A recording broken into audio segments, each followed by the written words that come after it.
तप का बल कितना है। ताप्ती ने देख लिया कि तप का बल कितना है, कि मैंने देवादिदेव महादेव की तप साधना करी तो मुझे इतना मिल गया, अगर मैं देवादिदेव महादेव की तप साधना करती हूं तो मुझे उसका फल कितना मिलेगा। अब ताप्ती छोटी सी ताप्ती जब निकल कर चली, इतने में चंद्रदेव चाचा के यहां पहुंचती है, और चंद्रदेव काका जी के यहां पहुंचकर उसने देखा कि चंद्रदेव की बेटी पूर्णा मृत्युलोक में भ्रमण कर रही।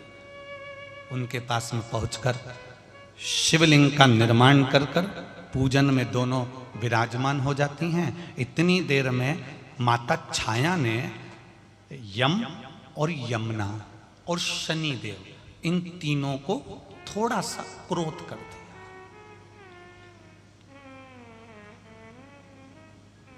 कभी कभी गर्भ में संतान होती है, नारी को कष्ट होता है तो वो जो पहले के जो बच्चे होते हैं 2-3, 1-2, उनको डांट देती है। बोलो री जीजियों, सही है कि गलत है? जब गर्भ में संतान है और छोटा बच्चा जो पहले का बच्चा है वो मस्ती कर रहा है, कुछ त्रुटि कर रहा है, कुछ गलती कर रहा है, तो उन्हें डांट दिया। उन्होंने यमुना जी को भी डांट दिया, यम को भी डांट दिया, शनि को भी डांट दिया। शनि को तो यहां तक कि श्राप तक दे दिया। यह खबर सूर्य नारायण भगवान के पास पहुंच गई।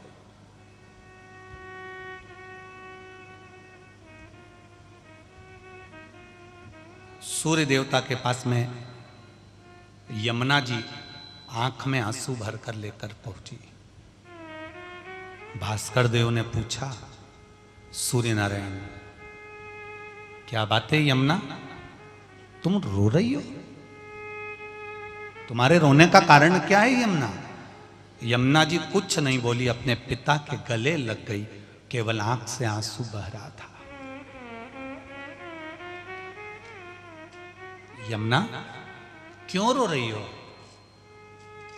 ना यमुना बोली ना यम बोला, यमराज भी नहीं बोले, बोले तो शनि महाराज बोले। और शनि महाराज ने कह दिया, पिताजी, माता ने दीदी को बहुत अपशब्द कहा, भैया को बहुत अपशब्द कहा। मां ने? हां। इतने में तुरंत यमराज के मुख से शब्द निकल गया, मुझको तो लगता है कि शायद ये हमारी मां ही नहीं है। अब सूर्य नारायण भगवान को शंका हो गई, क्या ये संज्ञा नहीं है? अगर ये संज्ञा नहीं है तो ये है कौन? अब उनको ये तो मालूम है कि ये छाया, और माता संज्ञा छाया को छोड़कर गई। एक शब्द सूर्य नारायण भगवान ने अपने रथ के घोड़ों को लिया और सीधे छाया के पास पहुंच गए।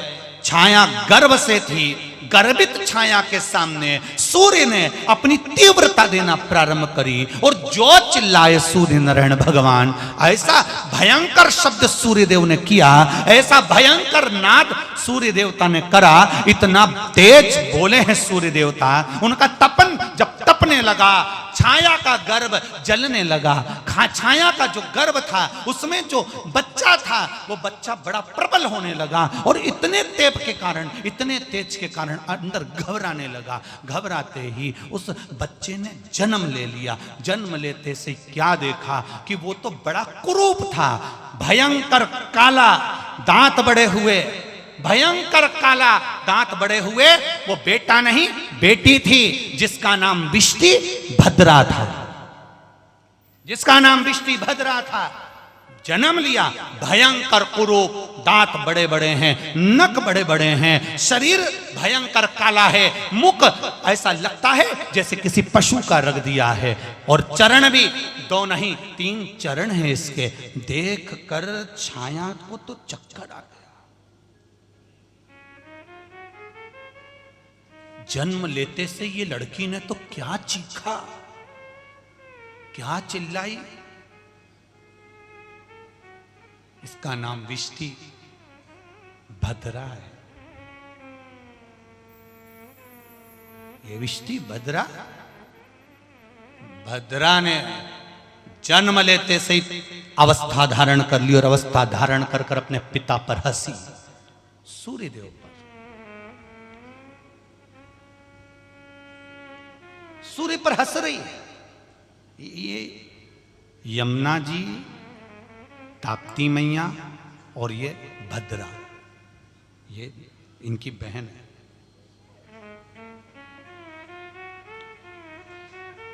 ये इनकी बहन है।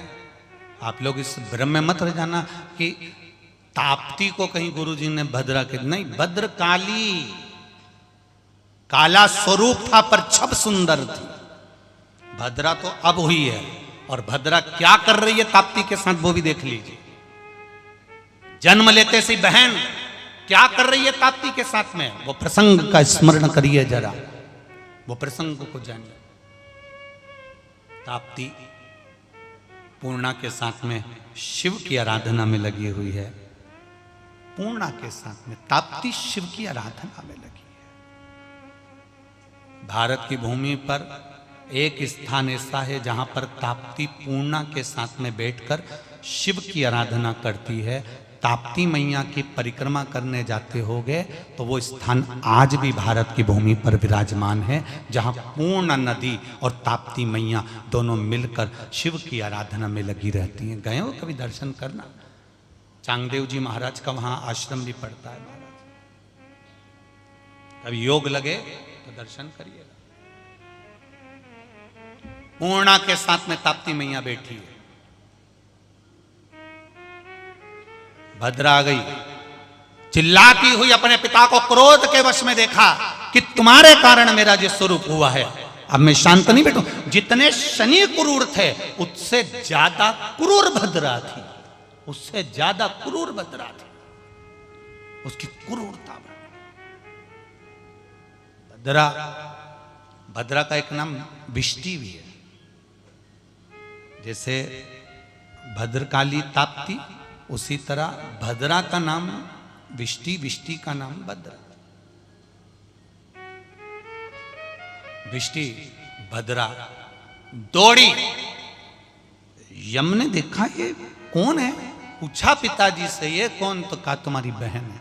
इतना भयंकर स्वरूप, इतना भयंकर स्वरूप, ये तो जहां जाती है सारे लोगों को कष्ट देना चालू कर दिया इसने। और दौड़कर मृत्यु लोक में आ गई भद्रा। भद्रा जैसे ही मृत्यु लोक में आई, भयंकर दांत बड़े थे, काला स्वरूप था, मुख भी पशु जैसा था, नख भयंकर थे, शरीर काला था, केश खुले थे, चिक रही थी, चिल्ला रही थी।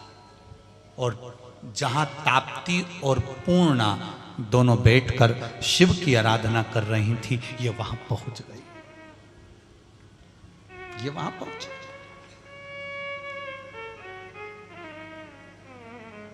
अब ताप्ती मैया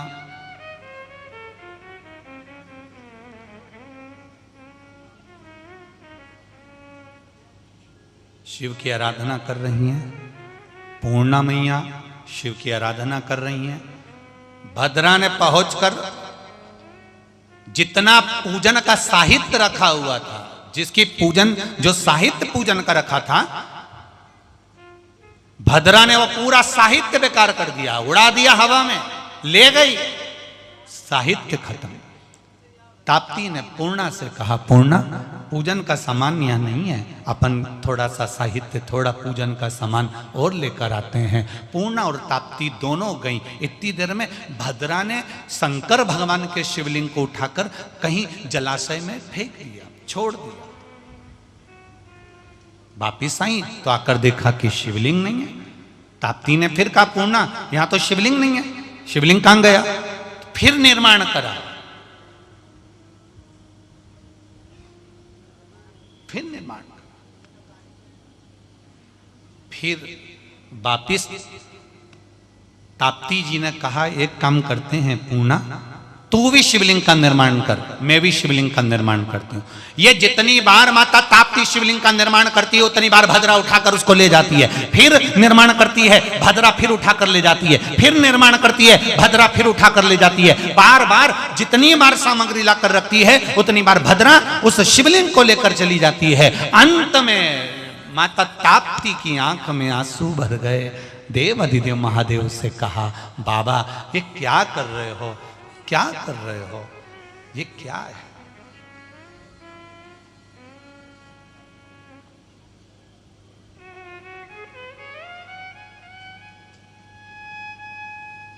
शिव जी एक बच्चे का रूप लेकर आते हैं। आकर ताप्ती मैया भी बच्ची हैं, 7 वर्ष की आयु है, तो शिव जी भी बच्चे का रूप लेकर आकर कहते हैं, हो सकता है समय की गति बड़ी प्रबल है। शंकर भगवान ने जो उंगली उठाकर घुमाना प्रारंभ करा, ताप्ती ने जो ऊपर देखना प्रारंभ करा, क्या देखती है कि एक काली सी एक स्त्री जिसके चरण 3 नख विशाल भयंकर चीख रही है ऊपर, और भगवान कह रहे समय का चक्र बड़ा विचित्र है, इस समय को निकल जाने दो, बस समय निकल जाएगा तो शिवलिंग अपने आप प्राप्त हो जाएगा। जो 108 बार, सहस्त्रों बार, 1000 बार, 108 बार जो शिवलिंग को भद्रा ने चुराया था, छुपाया था, भगवान देव अधिदेव महादेव ने कहा थोड़ा समय निकाल जाने दो। जब भद्रा लगती है तो भद्रा का समय अगर निकल जाए उसके बाद में अच्छी घड़ी अपने आप आ जाती है, फिर कोई चिंता नहीं रहता, समय निकल जाए।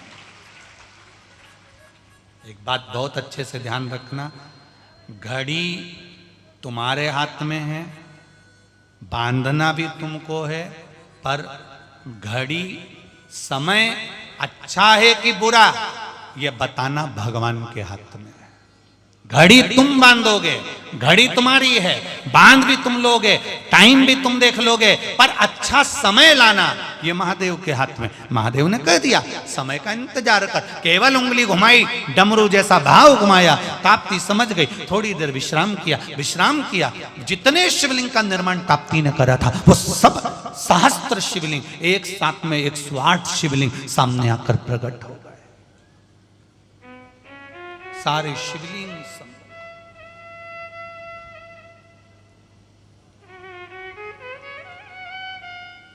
आज भी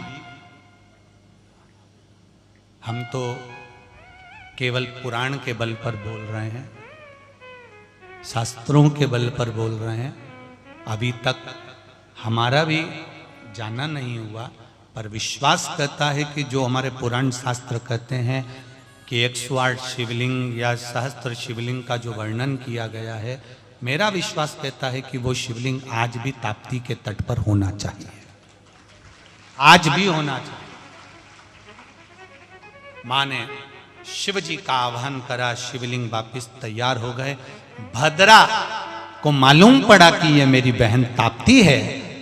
भद्रा नीचे आकर तुरंत ताप्ती के हाथ जोड़कर बोलती है, ताप्ती तू मेरी बहन है, यमुना भी मेरी बहन है, मैंने गलती कर दी थी, मैंने गलती कर दी।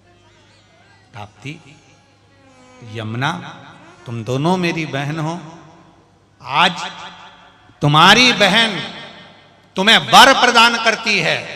यह भद्रा ने हमेशा कष्ट ही कष्ट दिया है, पर यह भद्रा तुम्हारी बहन तुम्हें वर प्रदान करती है। ताप्ती, यमुना, दोनों बहनों को मेरी तरफ से यह गिफ्ट है।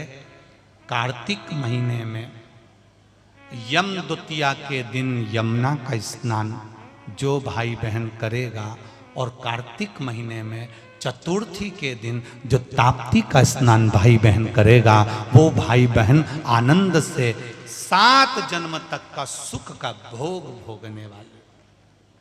ये ताप्ती है। कितना सुंदर कहा गया है, रक्षाबंधन पर मान लो भद्रा पड़ जाती है, रक्षाबंधन पर भद्रा पड़ गई, भद्रा पड़ने पर भी अगर कई बार राखी बांध ली जाती है या रक्षाबंधन का सूत्र बांध लिया जाता है तो साल में एक बार, और हम तो आप सबसे कहेंगे जितने लोग इस आस्था चैनल के माध्यम से कथा सुन रहे हैं, जितने फेसबुक यूट्यूब के माध्यम से सुन रहे हो, आप यमुना जी के नजदीक में हो तो यमुना में यमदूतिया का स्नान करिए, और आप अगर ताप्ती मैया के नजदीक में हो तो एक बार कार्तिक महीने में जाकर ताप्ती का स्नान करिए। ये जीवन का सुख प्रदान करने वाला, ये जीवन का आनंद देने वाला,